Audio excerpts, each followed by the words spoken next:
Eh bien, bonsoir à toutes et à tous et bienvenue dans ce nouvel épisode de e-Teachers. Nous en sommes au numéro 22 et c'est donc le deuxième épisode de cette nouvelle saison 2014-2015. Salut Jeff. Salut, c'est 21. 21, pardon. T'avances. J'avance d'un épisode. Comment ça va? Ça va, impeccable. La forme. Bon. Écoutez, ce soir c'est une émission un petit peu spéciale puisque nous avons la chance d'avoir une invitée qu'on va découvrir très bientôt et qui va nous parler un petit peu de ses activités. Avant cela, un petit sommaire d'émission. Ouais, je vais juste attaquer par une petite nouveauté pour le live, uniquement pour le live. Donc si vous voulez participer au live, maintenant ce sera qu'une seule adresse. Donc ce sera e-teachers, donc e-teachers.fr/live. Ce sera toujours la même adresse et sur ce live, donc vous aurez la vidéo du live et un petit chat qui sera juste en dessous de la vidéo. Donc il suffit simplement de rentrer un pseudo, un nickname et d'entrer dans le chat et on peut participer et poser les questions à l'invité comme ce soir ou à nous.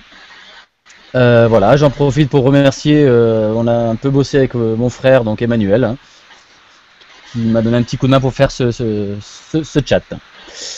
Si on revient sur l'émission précédente, oui, on a eu un commentaire, alors d'un commentaire de IE, qui nous dit que je découvre, j'adopte, bravo, vivement la prochaine, je m'en vais tester Clarisketch qu'on avait parlé et Pinterest, donc tu vois, ce qu'on avait parlé.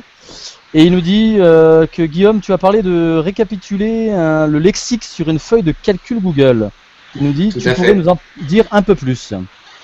Oui, bah, je vais expliquer rapidement ce à quoi je faisais, ce à quoi je pensais. En fait, tout simplement, voilà, dans un cours de langue, il arrive fréquemment, pour pas dire à toutes les séances, que du vocabulaire nouveau émerge au cours de cette séance. Et ce vocabulaire nouveau, bon, en tant que prof de langue, on a plusieurs possibilités pour le garder. Certains collègues utilisent encore une sorte de répertoire papier avec des entrées par ordre alphabétique. Ou une fiche outil à la fin du cahier sur du vocabulaire qui revient souvent, je ne sais pas trop. Enfin, en ce qui me concernait, j'avais pas vraiment trouvé de solution intéressante pour stocker ce vocabulaire nouveau vu à chaque séance. Moi, ce que j'avais commencé à faire au départ, c'était effectivement de créer une feuille Google, donc une feuille de calcul Google, hein, une sorte de tableur sur Google, les documents Google, qui me permettait en fait de laisser à disposition pour les élèves, puisque vous savez que les feuilles Google, j'en avais déjà parlé, mais on pourrait en reparler, ces feuilles dans le nuage, elles sont accessibles de partout, en lecture, voire même en modification par les élèves dans ce cadre-là. Moi, l'idée, c'était en fait qu'elles soient constamment mises à jour, en fait, hein, voilà, à la fin du cours, je rajoute des mots sur ma fiche, du lexique, et du coup, les élèves peuvent voir ces mises à jour en temps réel. Moi, je m'étais aperçu qu'en fait, tout simplement, c'était beaucoup trop contraignant en ce qui me concernait de faire ça à la fin de l'heure avec en plus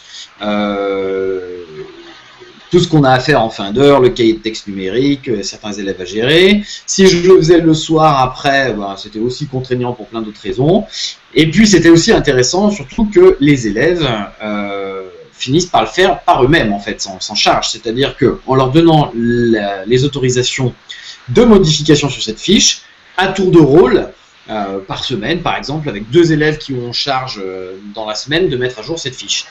Voilà, je vais essayer de tenter ça, de les responsabiliser un petit peu là-dessus, en laissant le lien actif sur le cahier de texte numérique ou dans un espace de stockage, et pour qu'elle soit constamment mise à jour. Donc après, moi, dans cette fiche, hein, comme à n'importe quel répertoire, j'entre le vocabulaire en anglais, j'ai une colonne qui correspond à la nature du mot, si c'est un verbe, un adjectif, etc., etc. Sa traduction en français. Et surtout des exemples, des occurrences en fait, hein, de phrases types ou dans quel cadre on peut les trouver. Voilà un petit peu ce que j'entendais par là. Tu penses que j'ai répondu à la question? Je ne t'entends plus, Jeff. Bon, ah pardon, j'avais coupé mon micro. Ça y est. Très bien, ça va mieux là. J'avais coupé mon micro, ouais, bah, impeccable. On attaque. Donc, allez, c'est parti. Allez, c'est parti, on va laisser se présenter Claire. Bonjour, merci de me recevoir dans votre émission.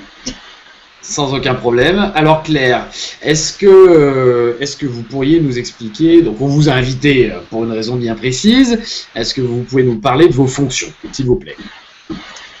Je vais vous parler surtout d'éducation numérique, qui est en fait une plateforme de création de contenu qu'on a voulu très simple, qui permet à n'importe qui de la prendre en main en quelques minutes. C'est vrai, parce que ça a été fait pour que je puisse m'en servir. Moi, je ne suis pas très douée, donc moi, je trouve ça très simple à utiliser. D'ailleurs, on a presque 900 utilisateurs, 900 profs inscrits qui créent des contenus sur la plateforme aujourd'hui. Et le catalogue compte des milliers, évidemment, de brouillons, mais près de 700, enfin plus de 700 d'ailleurs, activités publiées pour le collège, le lycée, et on commence à avoir des activités pour le primaire. Ce sont des activités que les gens créent essentiellement pour leurs élèves et qui mettent à la disposition de tous. Je me permets juste de vous couper parce qu'on n'a pas bien entendu le nom de la plateforme, ça a coupé un tout petit peu. Est-ce que vous pouvez nous le redonner? Alors ça s'appelle Éducation, donc c'est une association qui s'appelle Éducation et Numérique, et on se connecte en faisant www.education-et-numérique.org. Donc nous mettrons bien sûr en lien dans les notes de l'émission tous les liens pour que vous puissiez, chers auditeurs, y accéder directement. Est-ce que vous pouvez nous parler de la genèse de cette association, qui en est à l'origine et surtout pourquoi vous en êtes arrivé à souhaiter développer ces contenus? C'est une longue histoire qui remonte assez loin. On est tous éditeurs scolaires à l'origine. Moi, j'ai été assez longtemps chez Nathan. Je me suis occupée à la fois des livres d'informatique à l'époque du plan informatique pour tous. Donc ça nous ramène quelques années en arrière. À l'époque, Bertrand Evenot était le patron de Larousse Nathan. Donc on s'est réunis il y a 2 ans. On a réuni avec nous des personnes qui viennent de chez Hatier, qui étaient des éditeurs chez Hatier, des enseignants, des informaticiens, des didacticiens qui ont voulu mettre à la disposition de tous un outil open source, libre, gratuit, qui permettent de créer donc ces contenus et de les mettre et de les partager et de les mettre à la disposition de tous, parce que les enseignants donnent le meilleur à leurs élèves. Et ainsi, en partageant ces activités, ces ressources, ils permettent à des collègues d'en faire profiter leurs propres élèves. D'accord, très bien. Donc aujourd'hui, rentrons dans le vif du sujet, on trouve quoi sur éducation et numérique? Alors on trouve toutes sortes de choses. Puisque chacun est libre, une fois qu'il est inscrit, de faire les activités qu'il veut. Donc certaines activités sont plus importantes, d'autres le sont moins en termes de contenu, on va dire. Et certaines contiennent des vidéos, certaines sont des mini-MOOC par exemple,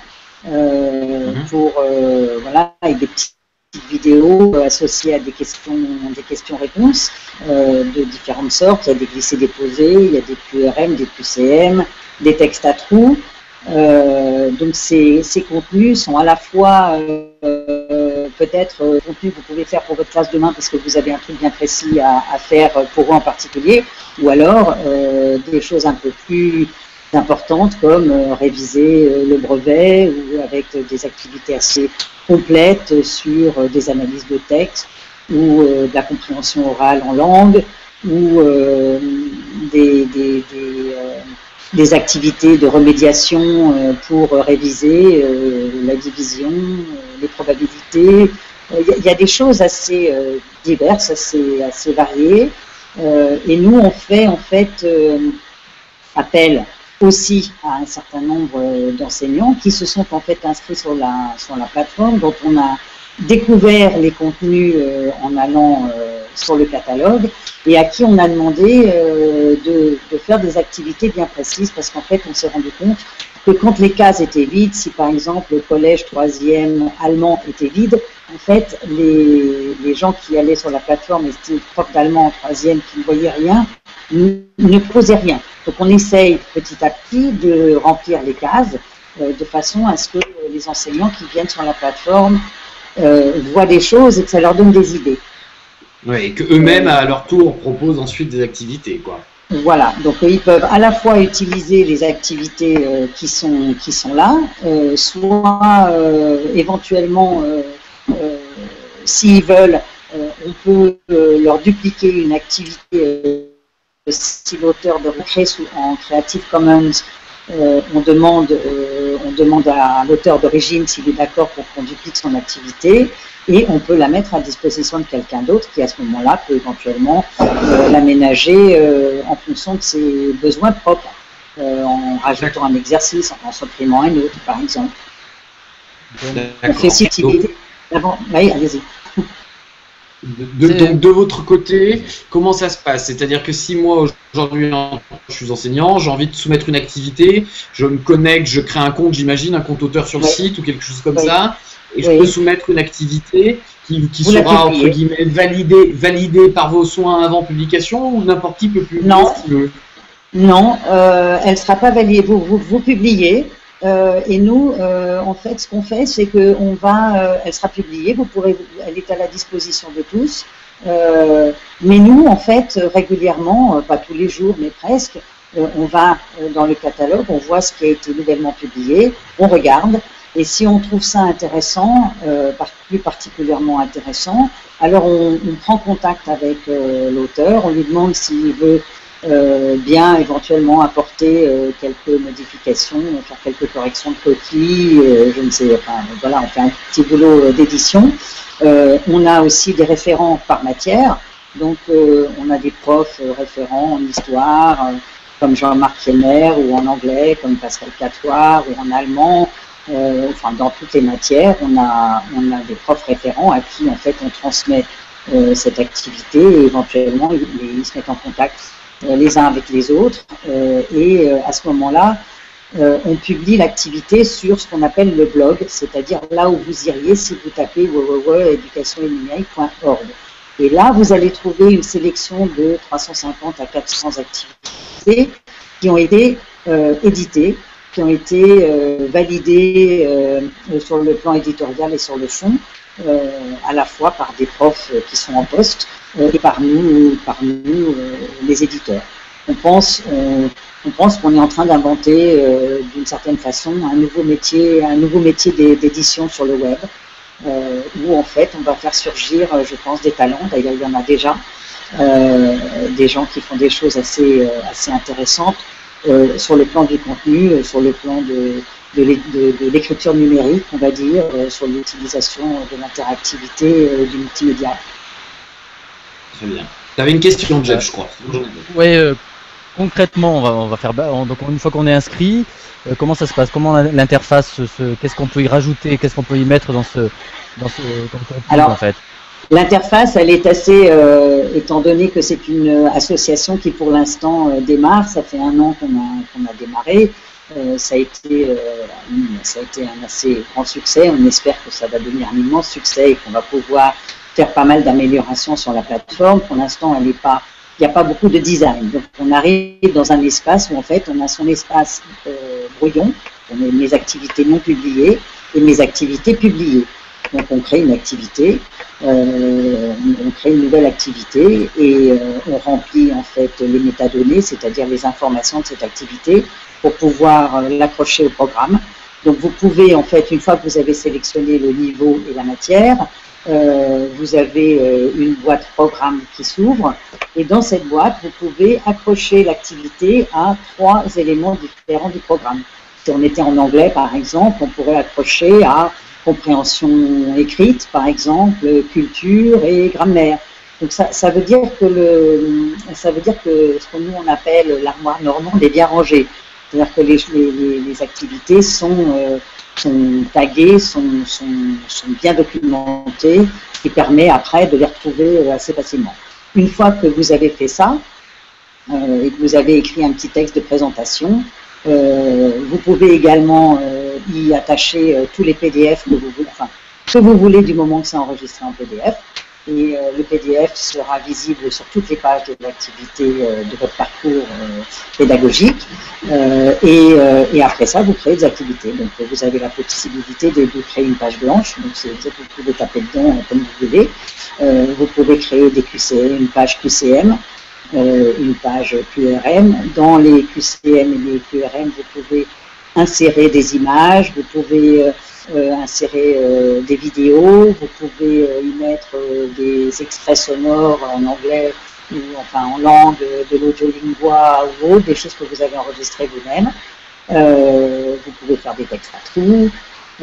Et donc chaque page, donc vous construisez comme ça un parcours avec un parcours de, je sais pas, 10 minutes avec 3 pages, un quart d'heure, 20 minutes, une demi-heure avec 5-6 pages. Et puis vous avez aussi la possibilité, ce qu'on conseille, de faire une page performance. Et donc en sélectionnant la page performance, les exercices qui seront faits par l'élève seront, enfin, les notes et les résultats de l'élève seront regroupés dans cette page performance pour que vous puissiez à ce moment-là dire, ben voilà, si tu as eu la moyenne, bravo, si tu as eu moins de la moyenne, je te conseille d'aller voir telle ou telle activité, ou au contraire, pour aller plus loin, je te propose de regarder cette vidéo, ou de lire ce livre, ou de faire telle ou telle autre activité d'ailleurs. Et par exemple, je vous ai proposé tout à l'heure éventuellement de montrer l'anglais de Ellis Island, qui est une activité assez complexe de compréhension orale en anglais pour le bac, niveau B2, donc c'est déjà un bon niveau.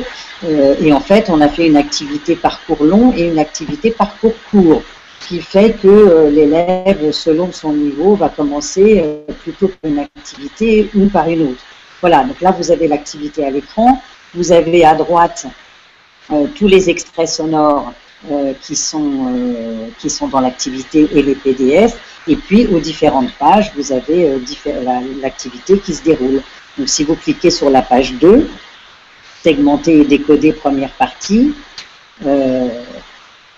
vous avez là, voilà, un extrait sonore qui a été enregistré par Pascal Catoire, et vous faites l'exercice en même temps que vous écoutez, parce qu'elle a réservé des espaces pour pouvoir répondre. Donc vous faites à la fois, vous écoutez, c'est de la compréhension orale, vous écoutez et puis vous cochez les questions.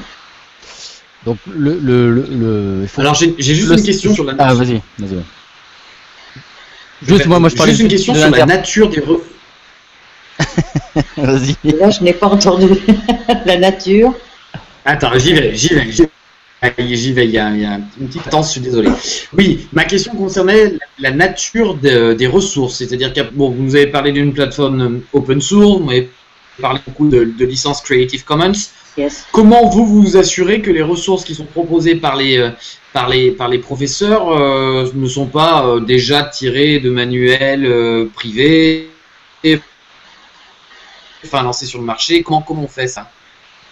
Alors, les enseignants, d'une manière générale, sont des gens très sérieux et très sérieux et très dévoués à leur travail. Et donc, a priori, les gens font des choses bien et respectent, je trouve, fort bien, de mieux en mieux, le droit de la propriété intellectuelle. Ils sont dans les activités, on a fait un certain nombre de tutos qu'on peut aller trouver sur le catalogue, dans lequel on a donné un tuto sur l'utilisation de textes, sur sur la manière d'utiliser les vidéos, sur le droit en fait en matière de droit de la propriété intellectuelle. On a donné des tas de liens vers des images gratuites, des extraits sonores, et donc les gens d'une manière générale sont très respectueux. Lorsque vous insérez par exemple Alors là, par exemple, dans l'exemple que je vous ai montré tout à l'heure, c'est l'auteur qui a enregistré elle-même ses propres sons. D'accord. Si vous utilisez, par exemple, un contenu qui vient de Audiolingua, il est embed dans l'application éducation et numérique, ce qui fait que quand vous cliquez pour le faire marcher, en fait, vous êtes chez Audiolingua, vous n'êtes pas chez nous. Et donc, c'est la même chose pour une vidéo. Si vous prenez une vidéo, un extrait vidéo dans YouTube ou dans Dailymotion, il va se jouer dans Dailymotion ou dans YouTube. Oui. Donc, alors, et pour répondre à la question éventuellement, comment savez-vous que les gens qui font des contenus sont des enseignants, c'est assez simple. Nous ne communiquons, nous, que vers les enseignants. Beaucoup d'entre eux s'inscrivent avec leur adresse académique, donc là c'est assez clair qui sont eux-mêmes des professionnels, et on sort, nous, absolument, pratiquement, pour ainsi dire pas, peut-être via Twitter, mais encore la plupart des comptes Twitter que tout le monde utilise, vers lesquels vous communiquez, sont généralement des professionnels de la communauté éducative. Donc on est assez, il n'y a évidemment bien sûr aucune manière d'être à 100% garanti qu'on ne s'adresse qu'à des profs, mais et je ne suis jamais tombée sur une activité qui a pu être répréhensible d'une manière quelconque. Et elle serait supprimée immédiatement. On a parlé pas mal de termes techniques là, mais il faut. Est-ce que le simple novice, c'est quelqu'un qui maîtrise simplement, je ne sais pas, comme beaucoup dans l'établissement, un simple traitement de texte, oui. Il s'en sortira avec la plateforme? Écoutez, quelqu'un qui pratique le traitement de texte, qui a utilisé un peu PowerPoint, oui, en pataugeant une demi-heure, à mon avis, il y arrive. Il s'en sortira. Oui, c'est vraiment, il y a la barre d'outils dans l'environnement auteur, c'est une barre d'outils qui ressemble beaucoup à celle de Word. On peut mettre le texte en gras, en couleur, souligné, donc tout ça, ce sont des symboles que les gens connaissent. Insérer un lien, il y a le petit logo, c'est le même. Insérer une vidéo, c'est vraiment assez facile. Franchement, c'est relativement simple. Alors, ce qui est intéressant, c'est que toutes les activités qui sont sélectionnées par nous et qui sont présentées dans ce qu'on appelle le blog WordPress, www.educationnumérique.org, on présente l'activité embed, donc pour montrer que les gens peuvent prendre une activité et la mettre dans leur propre site web ou leur propre WordPress ou blog, quel qu'il soit. Et puis on donne le lien, on donne l'iframe, on donne le lien, on donne l'iframe et on donne la possibilité aux gens de nous écrire pour nous demander le package SCORM. Alors ça c'est encore un terme technique. Justement, c'est la question que j'allais venir, c'est par rapport aux ENT qu'on a maintenant. En fait, la plateforme est SCORM. Alors SCORM c'est un standard international, donc ça c'est technique et assez compliqué. Je ne vais pas rentrer dans les détails, j'en serais incapable.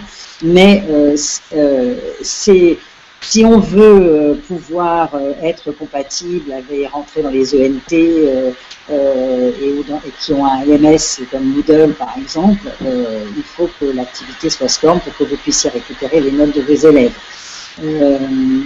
Donc voilà. Ça marche, on l'a testé et ça marche. On a encore nous des progrès à faire techniquement, mais on sait que voilà, si on doit nous être choisis par je sais pas, une région, un département pour donner accès à l'éducation numérique, on le fera. On a d'ailleurs déjà plusieurs départements avec lesquels on discute et qui vont mettre le lien d'éducation numérique sur l'UNT. D'accord, déjà intégrer l'UNT directement. D'accord. Ouais. D'accord. On a eu pas mal de termes techniques, hein, donc si je résume, on peut donc facilement toute notre ce qu'on a fait sur l'éducation numérique, l'intégrer dans notre propre site et dans notre propre UNT. Hein, c'est à peu près ça que si je résume. Voilà. Oui, c'est vraiment bon. Alors un lien, ça c'est facile, on voit bien. Ça c'est le lien qui s'affiche dans la barre de Google ou du navigateur qu'on utilise. Ça, Oui, on tout peut à fait. copier, le mettre. Enfin, c'est l'iframe, c'est un. Je sais pas si vous voulez expliquer, mais enfin ça c'est quand on prend une activité sur Dailymotion C'est voilà, l'intégrer il y a à un l'intérieur. lien, voilà, il y a un lien un peu spécial qui s'affiche tout seul. On fait copier-coller et Tout à fait. c'est relativement facile. Est-ce qu'il y a ce... Alors, je sais Aujourd'hui, Ah, on a un temps de latence, Guillaume. j'y vais. Est-ce qu'on Ouais, a on a un temps de latence, j'y vais. la gestion des élèves à l'intérieur dedans ou pas du tout? Alors pour l'instant non, parce que pour l'instant en fait vous avez cette page performance à laquelle je crois que Jean-Baptiste va mettre en fait la possibilité d'envoyer la note à une personne de son choix par email. Donc par exemple voilà, on peut mettre le prof peut demander voilà, envoyez-moi un mail avec votre note. Jean-Baptiste envisage de faire un petit LMS qui permettrait, alors ça c'est un terme technique, mais un ENT, ça fait la cantine, le cahier de texte, enfin vous savez mieux que moi quelque chose, mais en matière d'utilisation pédagogique, il faut avoir ce qu'on appelle un Learning Management System, et c'est vrai que très peu d'ENT en ont. Je ne sais pas si votre établissement en a un. Non. Alors quand il n'y en a pas, en fait, ben, il faut utiliser le lien avec son PC et puis utiliser sur le tableau blanc, enfin projeter l'activité sur l'écran.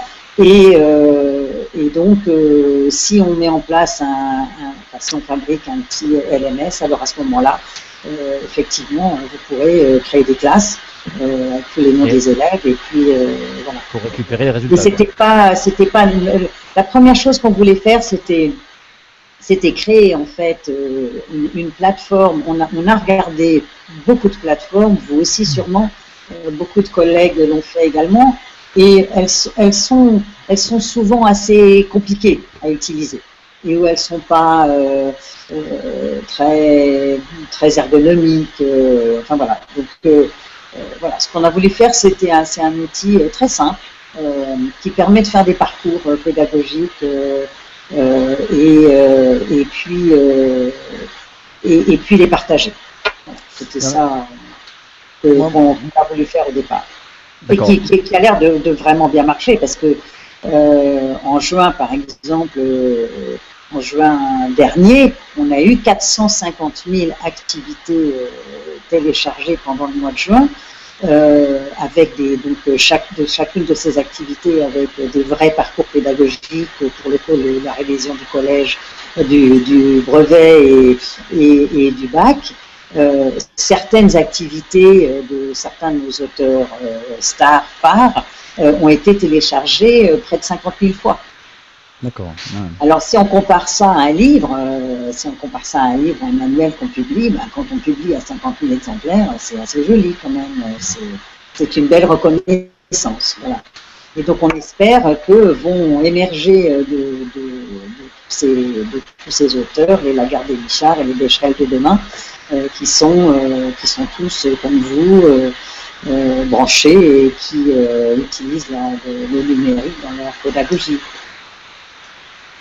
Alors, j'ai une petite question par rapport en fait cette plateforme, c'est-à-dire que c'est une association. Est-ce que les auteurs peuvent être rémunérés? Est-ce que vous-même vous l'êtes? Comment ou alors tout est gratuit, tout le monde le fait bien volontairement? Comment ça peut se passer? Alors c'est une plateforme qui est gratuite, c'est gratuit pour tout le monde. C'est un modèle. Alors pour l'instant, l'association est financée par des contrats qu'on a avec des clients mais extérieurs. Et pour à la fois ou du service ou de la production d'activités sur la plateforme. C'est le modèle, on va mettre en place le modèle, c'est le modèle du web. C'est-à-dire que c'est gratuit. Bien sûr forcément il y a quelqu'un qui va payer. Alors, il n'y a pas de publicité, donc il n'y aura que du mécénat. Donc, le mécénat, c'est juste un logo sur une activité, mais il y a zéro bannière parce qu'on trouve ça moche et que les enseignants n'aiment pas ça, et on les comprend. Donc le modèle qui se met en place, c'est le freemium, c'est-à-dire qu'aujourd'hui il y a un certain nombre de fonctionnalités qui sont disponibles. Peut-être qu'un jour il y aura des fonctionnalités supplémentaires et que il faudra peut-être payer 30 ou 40 euros par an pour avoir accès à des fonctionnalités supplémentaires ou à de l'assistance éditoriale si un prof veut que quelqu'un relise ses activités et puis nous on va vendre nos services. Mais pas les activités puisqu'elles sont créées en Creative Commons. Donc elles sont ouvertes et elles sont gratuites. Alors vous me posez la question de savoir si on rémunère des auteurs. Alors je reviens à ce que je disais tout à l'heure, c'est-à-dire que nous on cherche à faire évoluer l'écriture numérique pédagogique. Donc ça nous intéresse de travailler avec des auteurs sur ce sujet. Et donc, dans certaines cases dont je vous parlais tout à l'heure, au collège ou au lycée, on fait des contrats à des auteurs, en droit d'auteur, tout à fait normalement, et on les rémunère pour créer des activités. Alors, je suis toujours à la recherche de profs dans certains domaines.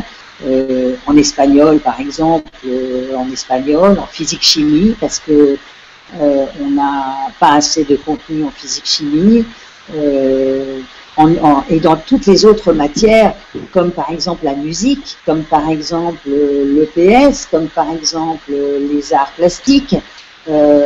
C'est évidemment un moyen, une façon intéressante de pouvoir travailler, d'autant qu'il n'y a pas vraiment de manuel.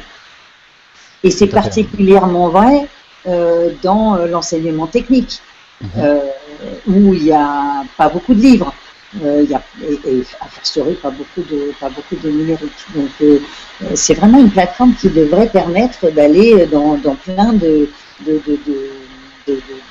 niches, on va dire, de l'éducation qui ne sont pas traitées par les éditeurs papier, scolaire. Très bien, un très beau projet. Dans le futur, comment va évoluer la plateforme? Alors là, on espère assez prochainement avoir une réponse favorable des communautés pour traduire en fait la plateforme, parce que la plateforme a été conçue pour pouvoir avoir un développement international. Et donc, en fait, on espère là pouvoir enclencher rapidement la traduction de la plateforme en espagnol et en italien, et évidemment de pouvoir rentrer les programmes locaux. Parce que ce qui importe pour l'enseignant qui crée des contenus, c'est pas seulement la langue dans laquelle il écrit et l'accessibilité de l'interface dans sa langue à lui, mais c'est de pouvoir accrocher ses activités à son propre programme. Et pour donner un exemple, il est possible qu'on n'apprenne pas les probabilités au même âge en anglais, je sais pas, en Suisse et en France. Auquel cas, le prof suisse, il faut qu'il ait les probabilités dans les bonnes cases. Donc voilà. Et puis sur l'Afrique, bien entendu, où il y a un énorme besoin, il n'y a pas de manuel, et il y a de plus en plus de connexions Internet et de tablettes disponibles. Donc ça c'est vraiment... donc il y a des tas de développements internationaux possibles.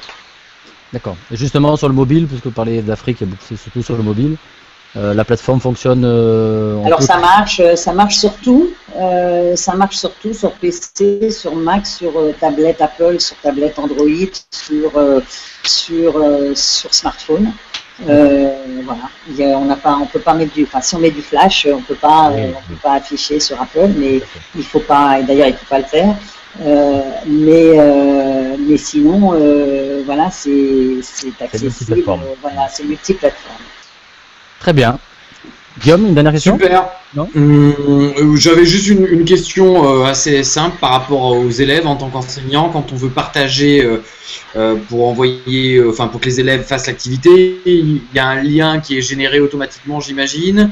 Est-ce qu'il est compliqué ce lien? Est-ce qu'il y a des QR codes qui sont générés éventuellement pour qu'on puisse accéder à la chambre d'activité? Non, en fait, il faut.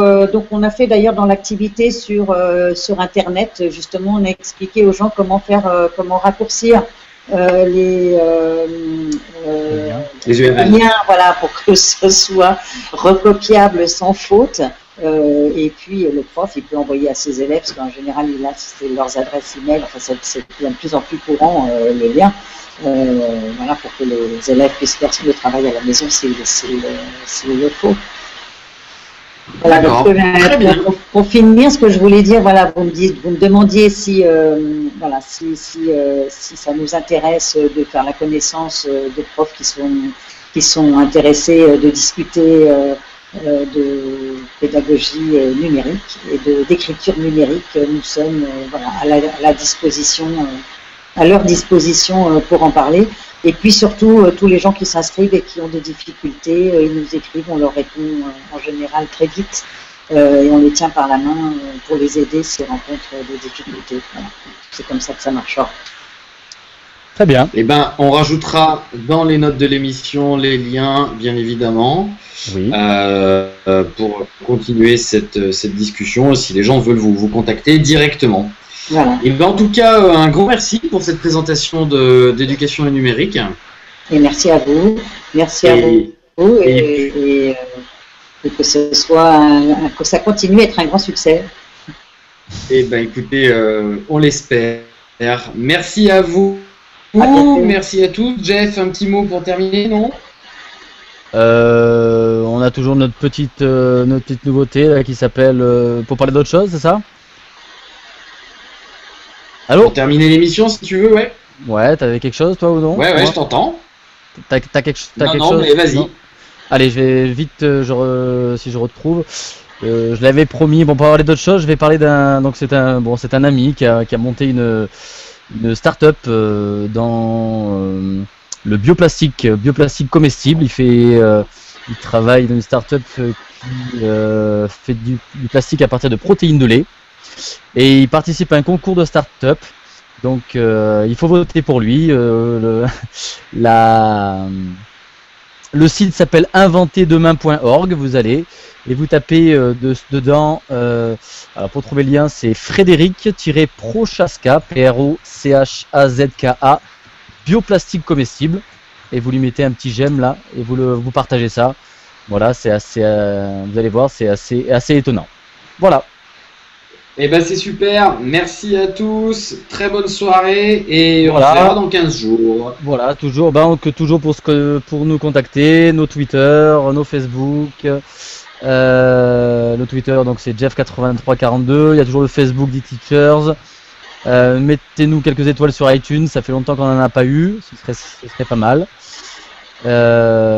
Pour contacter Guillaume, lui c'est @willow_teach, c'est ça?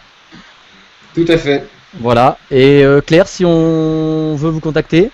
Contact@éducation et numérique.org avec le petit tiret et ET entre les deux. Sur Twitter. Mais on nous trouve, on est tout en haut de la pile quand on tape sur Google éducation numérique, on tombe sur nous tout de suite. Très bien. Et ben, ça sera renoté dans le nom de l'émission. Merci à tous et bonne soirée. Merci Claire. À bientôt, au revoir.